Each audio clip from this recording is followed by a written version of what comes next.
Bonjour à toutes et à tous et merci à vous de nous rejoindre pour cette nouvelle édition de votre journal de 15 heures. Voici les titres qui vous seront développés. Le président de la République, Ismaël Omar Guelleh, a rencontré en marge du sommet de la TICAD le Premier ministre japonais Shinzo Abe. Et revue à mi-parcours de l'atelier sur le tourisme et l'énergie, organisé par la Primature. Et en Italie, un accord politique trouvé entre le M5S et le Parti démocrate pour former un gouvernement. Merci à vous de nous rejoindre. Et pour la seconde journée du sommet de la TICAD, qui en est à sa 7e édition, qui s'est ouvert hier, le président de la République, Ismaël Omar Guelleh, s'est entretenu avec le Premier ministre japonais Shinzo Abe dans une réunion bilatérale. Le chef de l'État a remercié le Premier ministre pour l'accueil chaleureux qui lui a été réservé à lui ainsi qu'à sa délégation. Le président Guelleh et le Premier ministre japonais ont exprimé leur souhait donc de franchir les relations entre les deux pays à un nouveau palier. Au cours de cette rencontre, les discussions ont porté sur le renforcement des relations de coopération, notamment la question de la géothermie, ce projet important pour notre pays, pour son indépendance énergétique, et l'aéroport Al-Hajj Hassan Bouled Abtidon pour faire de Djibouti un hub régional pour le transport. Plus loin, ils ont exprimé leur inquiétude concernant l'instabilité que connaît la Corne de l'Afrique.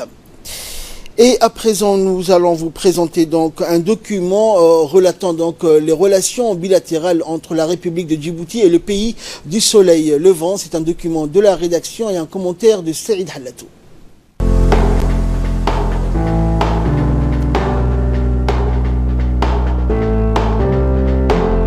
Si coopération signifie œuvrer ensemble, cela prend tout son sens de relations entre Djibouti et le Japon. Les relations diplomatiques entre les deux pays débute après que Djibouti obtient son indépendance. Cela a permis depuis à notre pays de bénéficier de l'appui du pays du soleil levant sur plusieurs plans pour renforcer ce lien historique.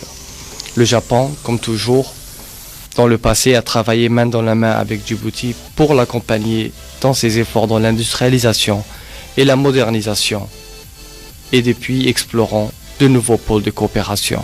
C'est dans ce sens que les visites officielles vont se faire. Le président Ismaël Omar Guelleh s'est rendu en visite officielle au Japon en 2010 et Shinzo Abe, le Premier ministre japonais, à Djibouti en juin 2013. Les deux pays ont toujours œuvré sur un pied d'égalité en toute amitié et sincérité, montrant une confiance réciproque à toute épreuve grâce à une coopération mutuellement bénéfique dans différents domaines. Dans le cadre de coopération, le Japon soutient les organisations non gouvernementales à Djibouti. En 2018, après les dégâts causés par le cyclone Sagar, le Japon contribue aux efforts d'aide avec la remise de matériel. Ce geste traduisant de la relation de confiance entre les deux peuples. En dépit de l'instabilité fragile dans la région, Djibouti a su faire de la paix le socle même de sa politique. C'est dans ce cadre que le Japon a installé sa première base à l'étranger depuis 1945. Mais ces relations entre les deux pays sont d'un autre niveau, au pays du soleil levant. Lors de la célébration du 27 juin et du 37e anniversaire des relations diplomatiques entre Djibouti et le Japon, l'ambassadeur de Djibouti à Tokyo, M. Ahmed Areit Ali, organise une soirée qui rassemble politiciens, diplomates, cadres du monde des affaires qui ont tous été au rendez-vous. Une soirée qui a réuni plus de 330 personnes, dont 2 ministres japonais, plusieurs parlementaires influents. Une soirée qui a été symbolique.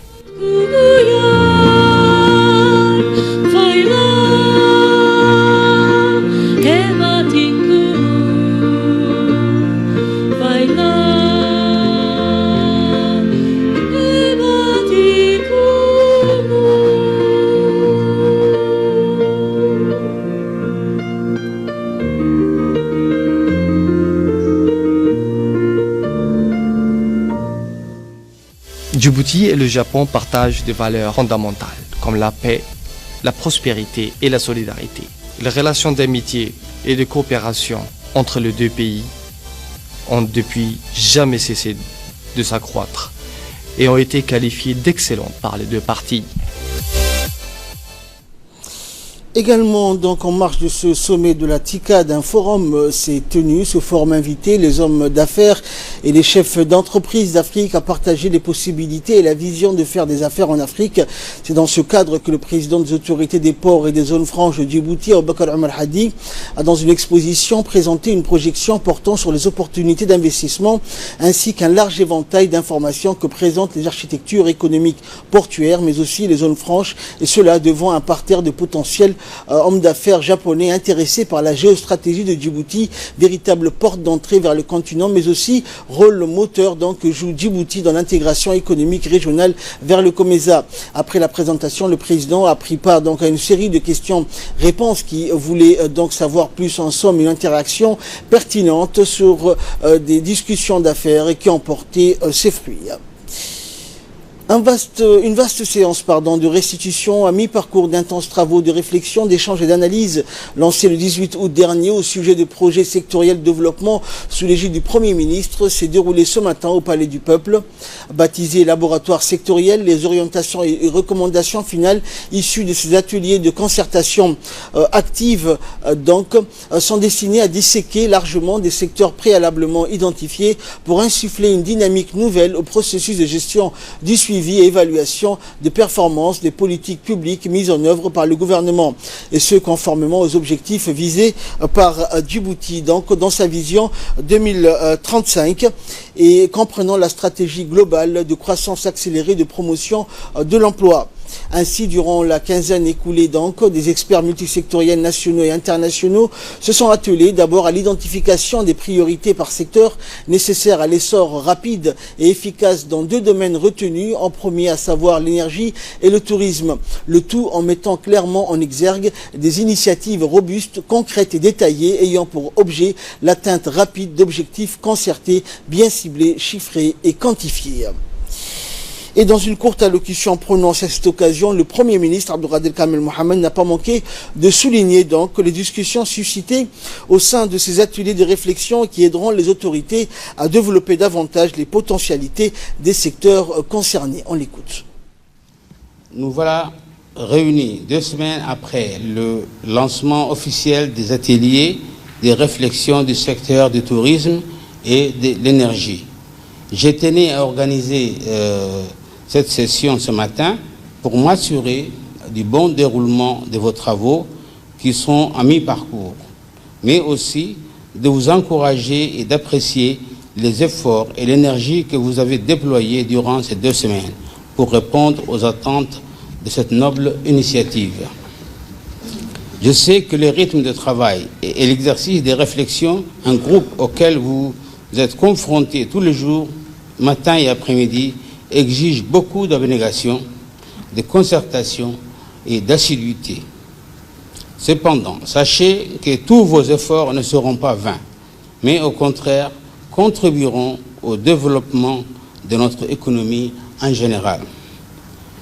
Au cours de 2 semaines qui viennent de s'écouler, vos discussions à la fois intenses et robustes ont abouti à l'identification des projets stratégiques, des initiatives qui aideront les autorités à développer davantage les potentialités des secteurs pour lesquels il y a eu des laboratoires qui ont été mis en place. À partir de la 3e semaine, vous allez entamer des discussions en détail pour la résolution des problèmes qui entravent la réalisation et la bonne exécution des projets sectoriels identifiés, et ce pour assurer une transparence dans la responsabilité et la prise de décision. Les autorités compétentes seront fortement engagées dans la recherche de financement pour les projets jugés prioritaires lors de vos discussions dans les laboratoires. Comme mentionné dans mon discours lors de la journée de lancement, les résultats ultimes de vos ateliers vont aboutir à des plans d'action détaillés qui seront exécutés les 5 prochaines années, et cela dans un cadre de gestion de performance et suivi et évaluation.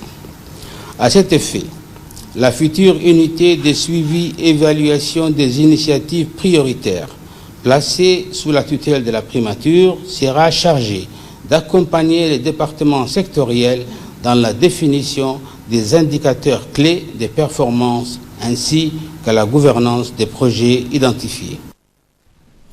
Également dans l'actualité, le ministre de l'Éducation nationale de la formation professionnelle, Moustapha Mohamed Mahmoud, accompagné de ses collaborateurs, a supervisé ce matin le déroulement du stage préliminaire des enseignants de première année organisé au CFEEF. Le ministre s'est rendu dans les différentes salles du centre pour apprécier le déroulement des formations sur les nouveaux curricula. Ces formations pour les enseignants de première année ont duré une semaine et sont animées par les commissions disciplinaires ayant révisé ce nouveau programme et qui sont dirigées par des inspectrices et des inspecteurs. Elles ont porté sur les nouveaux programmes et supports didactiques de la première année. Il convient de rappeler que le ministre avait ouvert ce stage préliminaire par des conférences plénières qui ont eu lieu au Palais du Peuple en début de semaine. Le ministre a ainsi réitéré ses encouragements aux enseignants et aux encadreurs tout en les rappelant la prépondérance de la formation continue dans ce processus de révision.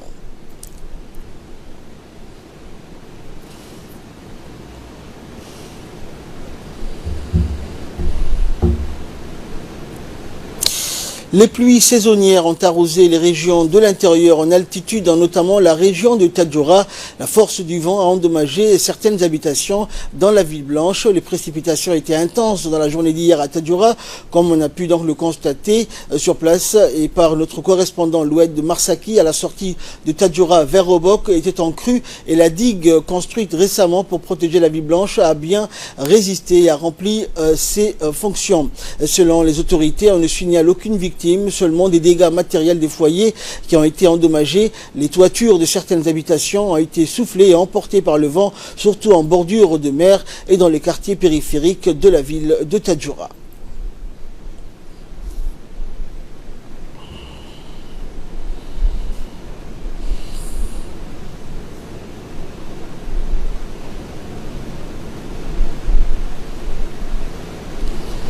Et de là, nous passons aux nouvelles du monde. En Libye, les forces pro-Haftar repoussées, réunion prévue du Conseil de sécurité. Les forces alliées au gouvernement en Libye ont repoussé des combattants rivaux engagés dans une offensive pour prendre la capitale Tripoli, des affrontements susceptibles de replonger le pays dans un nouveau conflit. Face au risque d'embrasement, le Conseil de sécurité des Nations Unies doit se réunir en urgence à la demande du Royaume-Uni pour discuter de la Libye après des appels internationaux à la retenue selon les diplomates. Des dizaines de combattants ont été faits prisonniers, leurs véhicules saisis. Selon cette source, des photos de ces prisonniers en uniforme militaire et assis à même le sol dans un lieu inconnu circulent sur les réseaux sociaux. Il n'était toutefois pas possible de les authentifier dans l'immédiat. C'était dans les titres de cette édition. En Italie, un accord politique trouvé entre le M5S et le Parti démocrate pour former un gouvernement. Un accord politique donc a été trouvé pour former une nouvelle majorité de gouvernement sous la houlette du Premier ministre sortant, Giuseppe Conte, a annoncé donc hier le chef du mouvement 5 étoiles, Luigi Di Maio. Le chef du mouvement donc a annoncé avoir trouvé un accord avec le Parti démocrate pour former un nouveau gouvernement en Italie qui remplacera l'Alliance nationale populiste du mouvement 5 étoiles avec la Ligue de Matteo Salvini. Le nouveau gouvernement sera de nouveau dirigé par Giuseppe Conte et ce sera une garantie pour le mouvement 5 étoiles, a ajouté Di Maio en critiquant son ex-allié Matteo Salvini pour avoir début août coupé le courant de la coalition qu'il formait depuis 14 mois et laissé 60 millions d'Italiens sans gouvernement.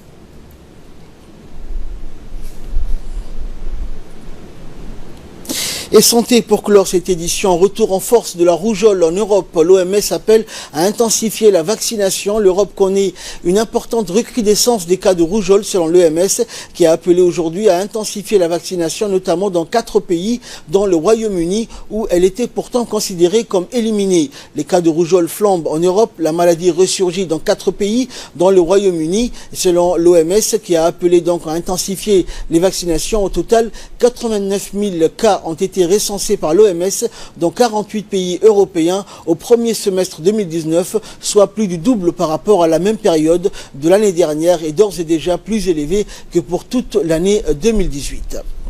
C'est tout pour cette édition. Merci de votre très aimable attention. Restez avec nous, le programme continue sur Télé Djibouti.